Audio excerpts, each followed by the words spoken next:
Hello, everybody. Welcome to your NHL 2026 early draft preview show. We've done a bunch of these videos. We have an amazing Dave Hall is here with us. And this video, we're going to be covering who the Vancouver Canucks should move up with a ton of draft picks they have. And they have right now the Minnesota 26, the 33rd and the 38th. So there's definitely a lot of draft picks there that they can move up for and which players they could be targeting. And Dave Hall is with us. Dave, introduce yourself for all the people here. And how excited are you for this draft, man? Thanks for having me. Good to be here as always. Yeah, I mean, who isn't going to be excited, right? It's 4 picks in the top 38. So, if you're a Vancouver Canucks, this is this is uncharted territory. And so, it is what it is. Let's get right into it. Let's go drafting. All right, so the first guy on your list that you really, really like in that middle round area is Adam Novotny. Talk about him a little bit. Yeah, just before we got on here, we were kind of talking about, specifically Craig Button's rankings, and I noticed that he didn't have Adam Novotny. There it is right there in the top 20. And I believe when I looked back, I believe he had him 21st, maybe even 22nd. And to me, I just find that very, very surprising. Knowing Craig Button's rankings, I do know that he ranks them a little differently than others. Like for him, it's more of a who he thinks going to be an NHL player versus who he thinks actually going to get drafted in that spot. So I give him a little bit of grace, but I just find for a guy like Adam Novotny, he's the kind of player that especially in the middle round of a first round, you kind of just have to take the swing. He's just that kind of player, like as you see right here, 6'1", 205. He's built like a train and he plays like a train. He's that player that you want to take that swing on in the middle of the first round because you know that he's going to leave everything on the ice. And as you see with 65 points in 58 games, he can put the puck in the net. He's a shoot first winger, very good shot. You hope a little bit more on the skills set. Like maybe some of the playmaking could use some work. But for a 15th to 18th overall pick, I think he's a home run. Just the way that he plays, with all this talk about culture and all this talk about guys that you want to build a team around. Adam Novotny, just a power forward with some skill, is the type of player you want to build around. And I don't know, for a guy like him, he's someone that I've had my targets set on pretty much all season, and that hasn't swayed at all. So if you're anywhere in whether it's 12th overall to 18th overall, and there's a chance to move up, I think he's an easy pick and someone that will probably play NHL games in your middle six and be an absolute nuisance to play against.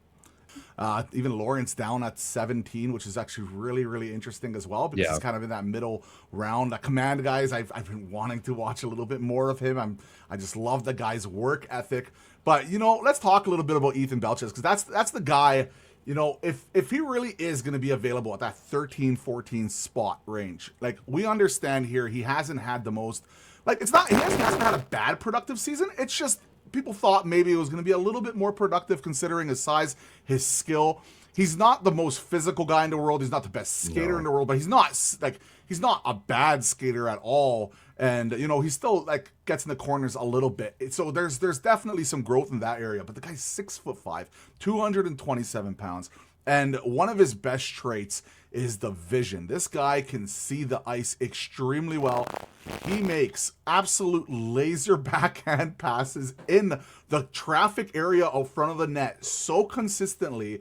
It really reminds me a little bit, and I know comparisons are always tough because you don't know what they're really going to turn out to be, but a guy like Tage Thompson, I really do think he has a little bit. Now, he doesn't have that, maybe the more physicality nature of Tage, but he doesn't definitely play like a Tom Wilson or anything like that but for his size. But, man, he has that vision, that creativity when he has that puck, and that's something for a big guy, and he's a winger.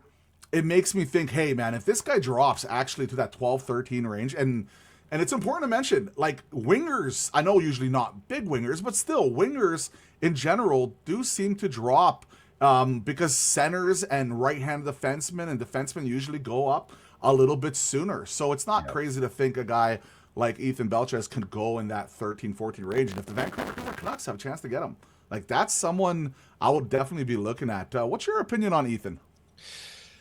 Yeah, no, I think you nailed it. And, he gets a lot of flack for not playing physical, and that's right.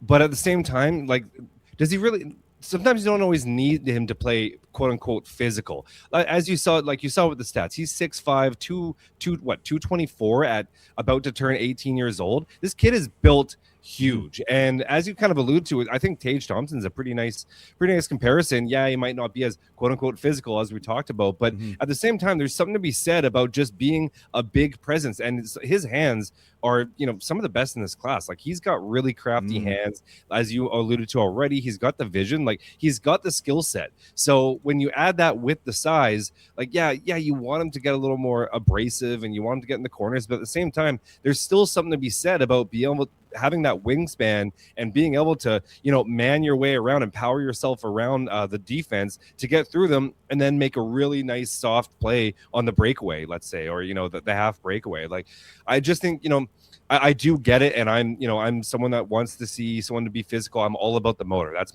my number one thing is motor. But at the same time, as you said, if you're getting a guy like Ethan Belchetz in the teens, I just think that's a home run pick. He's more than likely going to be a top 10 pick, but maybe he does slide because of all the reasons that you said. And so if he does, he's an absolute home run. And I think it's not going to, the Vancouver Canucks are going to have some more like competition to try to jump up and take him, because I think that's a home run pick with his size and his skill. Yeah, and with picking 26th and 33rd as of now and 38th, like, San Jose's been kind of like struggling. 7 losses in a row. Like, it's rough. So our pick, that Sherwood trade, just continues to look better and better by the day. But we could definitely combine something and go into that 15 range. I don't know if Ethan would fall that far, but that's something interesting. But there's another guy that you really seem to like, and I'll let you talk about him, Mr. Oscar Hemming. Yeah, Oscar, I mean, we just talked about it all with Ethan Belchetz, and what Ethan Belchetz doesn't bring, I think Oscar Hemming does. No, he's not 224 pounds. He's only 200 at 6'4" at 17 years old. But this kid plays the way you want a 6'4", 200-pound player to play. He's nasty. He's heavy. He's just hard to play against. And he also shows some skill. As you see with the stats here, like, he didn't blow the league on fire, but his season's a little bit more difficult to peg. So much so that, at the start of the season, I had him pegged as someone that I would hope that would, could be a sleeper pick in the first round. And it's only because he had some really weird contractual issues going on in Finland, where his Finnish team legitimately wouldn't let him play in North America. They just wouldn't give him the rights to go play. So he spent the entire first half of the season basically just begging his team to let him play somewhere and just finding new plays. He almost went to the OHL. He almost went to the AJHL in Alberta. Like, there was a bunch of different avenues that he explored, couldn't get in there. So he finally went into Boston College in January. And so, not only was he trying to transition to the NCAA level at 17 years old, he's also just trying to get his feet under him. So, you kind of have a little bit of grace when you look at, some of his tape from his time in Boston College. That's still going on. It's like, they got eliminated by now, but there's just a little bit of grain of salt that has to be taken. And so I just think he's one of those unicorns that if he's available in the mid round, I just think you have to take him. His size and the way that he plays the game with that physicality and soft skill in there, I just think he's got middle six, maybe even top six power forward written all over him. I just think he's going to be a really good player and someone that's definitely going to play NHL games. How is the skating that you would kind of compare him to a guy like Ethan, who, somewhat, I know Ethan's bigger on the weight department, a little bit taller, but, like, how do they compare skating wise? Because they're both kind of unicorns in that sense. Yeah, his skating's not bad. I mean, again, he's 6'4", so he's not the most fleet of foot guy, and he's never going to be a burner or anything like that. But he skates well enough that I don't have any concerns with him going to the next transition to the pro level. I just think he's your typical 6'4", 200-pound guy. That's he's just not the most fleet of foot, but he's definitely a good skater and a powerful, the first couple strides are definitely powerful. And that's something I really like about Adam Novotny going back as well, is, he's got a really good, especially those first couple steps, super explosive, maybe not an incredible burner, but still, has those good first bursts to get up the ice. So yeah, and let's not forget Bo Horvat, when he got drafted, wasn't exactly the craziest skater in the world, but when he kind of figured it out and he got some great help, and I believe he got some training from a figure skater. I think it's what was that story again? I kind of forgot it, but he got some skating help, and man, he skates like an absolute bull now, pure power. And do you remember that's that? Something I can see with Oscar Hemming, and you know, that's the thing. Like, it's kind of tough because I really value skating as well, and everyone does. I do think it gets like it's tough because you do need to be a good skater to play in the National Hockey League. There's no question about it, especially nowadays. But you know, as long as you have at least a base there, and you're not just, you know, skating through quicksand, which is a thing. Like, some players just don't have it. But when you have at least a solid base, I'm personally not always so concerned about them not being a high-end skater, because I do think it's something that you can work on, especially at 17 years old. I mean, we see Aatu Räty. I mean, no, he's still not a great skater, but it's something that he's dedicated, and you can still see some progress there. And if he had a bit more of an off season, like, he could just all of a sudden figure it out and become a decent skater, at least enough to hang in the NHL level. So when you're talking about a kid that's, you know, like Oscar Hemming, for instance, you know, 6'4", 200 pounds, I'm not too concerned about the way he skates, because I do know that it's a passable enough that he's going to be an AHL player. So, you know, and with this draft, or like most drafts, a lot of people are looking for size. It's all about the size, big and tough and all that lovely stuff. And then there's guys like Viggo who come around, and even though he's not the biggest guy in the world, and he has been skyrocketing up the standings recently, some people have him as high as Craig Button, I think, has as high as 6 or 7, 6 there. And man, oh man, I forgot who it was, but it's almost as low as like 14, 15 because of the size. And when you see something like that, and you see a guy who's like 5'10", 172 pounds, but then you watch him play, and I swear, man, I'm not saying size is overrated. It's not. But when you see a guy like him, and he's going into those corners and winning puck battles over guys who are 6'3" multiple times a game, with extremely talented playmaking ability, vision, the tenacity, the work ethic. And I've talked about this before we went on. What am I looking for? I'm looking for people that are going to put pressure, that are going to be engaged, that are busting their ass, guys who want to get better. You see a guy like Viggo, and that's exactly what I see with him. This guy, it might be small, but he's a mighty mite out there. He's extremely talented, and he's putting up great numbers. And it would not shock me in the least if he's one of, if not, maybe not the best offense, considering there's McKenna and Stenberg in this draft. But like, I think people could be very happy to have him in that top 10 range and be comfortable even with the size of what he is. What do you think about him? No, I agree. And, you know, you and I are one of the same, where that, you know, that motor, that competitive drive is like, that's the first thing I look at. You know, you always ask, you know, what do you look for when you're, you know, scouting a player, or when you're like trying to, when you're just looking at a player? My first thing is, does he compete?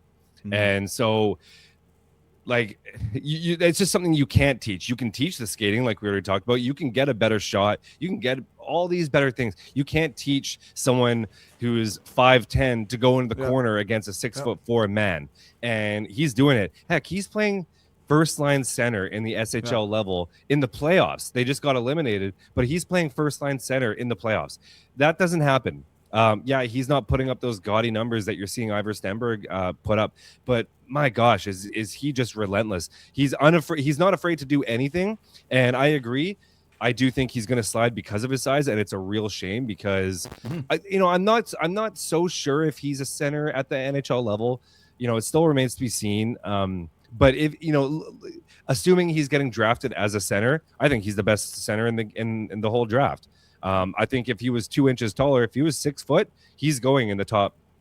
I mean, heck, I'd probably draft him 3rd overall at this point. Like he's that kind of player. He has the potential to be one of the best players in this draft. And unfortunately, he's going to get slighted because he's 172 pounds, 5'10". But I'll tell you what, I don't care where he slides. He's going to be a steal for someone in this draft, anywhere outside of the top 7. You know, if he falls outside the top 7, you take him in that with that 8th pick and you just laugh because, you know, like think about Marco Rossi, right? He was the same kind of thing where he put up insane numbers, obviously, in his final OHL season. But you know, yeah, he might not be like, I think he's even smarter than Marco Rossi. Like he has a higher upside than Marco Rossi does, and we're talking about the same type of player, like, you know, that smaller set center. But you know, with saying that, I bring up Marco Rossi. That is the argument against drafting a Viggo Bjorck. You know, you already have Marco Rossi, but I'm not saying you don't take Viggo Bjorck because you have Marco Rossi, but that is something to think about. Do you really want to have 2 5-foot centermen, you know, up your 2-3 punch, let's say. But you know, whether he's a centerman at the NHL still remains to be seen. So and that is the thing, right? Like, that is the ultimate, especially with the Vancouver Canucks. I believe drafting in I guess in the NHL, you need to have at least one big guy up the middle. At least decently sized big guy up the middle. So it is kind of tough. But God, if Viggo drops to like the 12th, 13th, 14th range, and he turns into a winger, that's still something we drastically need, right? And Viggo could be a hell of a winger for us, even if he's not going to be. Maybe he might originally be drafted as a center, but turns into a winger. Let's not mistake. Toronto Maple Leafs originally, when Nylander was around, a lot of people thought that, hey, maybe he could be that like long-term fit there at center. He turned out to be a hell of a winger, and now he can do. They tried him again at center. They spotted him there a bit, and it just he's a winger, right? So, but he's still an extremely talented player. So, the only way I see him falling though is it's just size. Like Caleb Malhotra is 6'2", right? I don't think he has as much ability when it comes to like pure utter like top end skill. He has maybe a better floor, but just pure top end skill. But because he's just so much taller, people are like, oh, you know what, he's a safer pick there, so maybe we should go with him. Also a really great player too, by the way, a really great player. But at 3, at 4, like, no, I agree. Like I said already, I think Viggo is one of the best players in this draft, bar none. With a bullet, you know, like you said, it's just size. You know, it's funny. He's playing, you know, one of his line mates or teammates, sometimes line mate, Victor Eklund, is the exact same story last year. You know, he drops all the way to the New York Islanders, past the Vancouver Canucks, where for most of the season, if not all of the season, he was a top 10 pick all day. And then come draft day, because he's a little bit smaller, he drops all the way to, I believe he was 17th. Oh, no, 16th. I think they took Eklund and then Aitchison. But it's all because of his size, and I think it's going to happen to Viggo as well. This happens every single year, but I do think 16. there's 16. There you go, and then they took Aitchison with the very next pick. Correct. So quite the haul there. So you know, like it happens every year, and I think Viggo is just you know, he's this year's guy, but I do think he's going to make some team very, very happy because he's going to drop and he's going to be the best player available. So I love him. Sneaky wise. I wonder if Seattle is going to take him and try to, because like Seattle needs a guy who's like such a boomer bust player up the middle. If they believe that he could be that guy, like that guy could, like, I think that would be a really interesting fit. It's not a bad call. The only thing I worry about that is like they also have Shane Wright and Matty Beniers, who also, you know, there's by obviously no means a finished product, but they haven't really necessarily hit as much as they would want to. So can you really are they really going to take that risk with a smaller set center, maybe winger, in hopes that he will hit his upside? Because, you know, as you mentioned, that's what you like about Caleb Malhotra, is he seems to have that floor, whereas with Viggo Bjorck, we don't know what that floor is. Like, is he an NHL player? Probably. But you know, we'll see. It still remains to be seen. Whereas Caleb Malhotra, you know is going to be that NHLer. So, you know, with Seattle specifically, you know, I do wonder. I agree that they do need that spark plug kind of player that's going to really, you know, entertain that crowd and, you know, bring that electric competitiveness. But at the same time, like there is some risk to it where they've already kind of missed on their two big time centermen in Matty Beniers and Shane Wright. So, you know, I mean, who knows? I guess it all depends on where they fall, but. Yeah, and it's always seems to work that way when it comes to these smaller guys. Like there's always that that little extra risk, and I just feel like this guy works. Like I'm thinking Connor Garland. I hate comparisons and stuff. Like, but like I think he just the work ethic. Like you see it. Like it's just you guys when you have some time, people in this chat and in the comment section, all this lovely stuff. Go watch like 3-4 games of this guys. I'm sure you can find on YouTube and stuff like that. Just watch him, man. Like this guy is in the corners so much. And he comes up with the puck all the time. Like. Even if he doesn't top end out, like he's gonna be a long time NHLer. I truly believe that. I truly do. Yeah, and like I said, I just ranted and raved about him. Like, don't get it twisted. Like, I think he's one of the best players in the draft. So, yeah, I like, you know what I mean, right? Like, fine, Dave, we're taking him third. Okay, we're taking him third. Yeah, exactly. I just don't know if they could do that. So I don't know. I see them going a little bit more safer with. Again, it all depends on where they go, I guess. But. Yeah. We're not picking him third, but he's a really talented player, and if he does drop, this is a guy that you definitely go and target.